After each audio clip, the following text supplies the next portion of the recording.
सांगली लोकसभा मतदारसंघात माझ्या बाजूने वारं निश्चितपणे फिरलंय।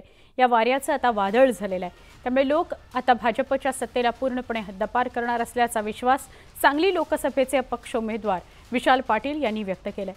तर महायुती आणि मवियाचे नेते एकमेकांवर बोलत नाहीत, सतत माझ्या विरोधातच बोलतात। विरोधकांना माझी एवढी धास्ती काय आहे, असा सवाल विशाल पाटलांनी केला। तर विश्वजित कदम हे काँग्रेसचे राज्याचं भविष्य आहेत, असंही विशाल पाटील म्हणाले।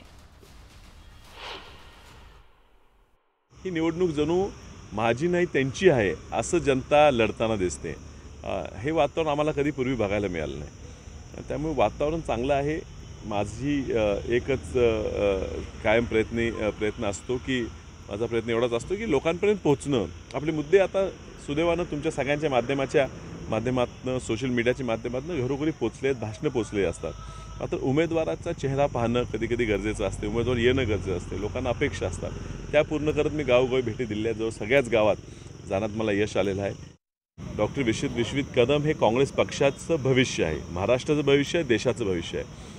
त्यांच्यावर कुठल्याही प्रकारची टीका आमचा सामान्य कार्यकर्ता सहन करणार नाही। हे संजय राऊत साहेब त्यांच्यावर का बोलतात, कशाला बोलतात ते कळत नाही। आणि विश्वजित कदम हे सांगली जिल्ह्याचे वाघ आहेतच, त्यात काही शंका नाही, पण उद्या राज्याचे वाघ होताना तुम्हाला दिसतील। एक प्रभावी नेतृत्व आहे। जाणून बुजून जे काय झाले ते ह्या नेतृत्वाला पुढे येता येऊ नये, त्याला अडचणीत आणण्यासाठी हे सगळं झालेलं आहे। हे बघा, धर्म ते पाळणार, आघाडी धर्म हे निश्चित आहे। मात्र लोकांनी ही निवडणूक हातात घेतलेली आहे।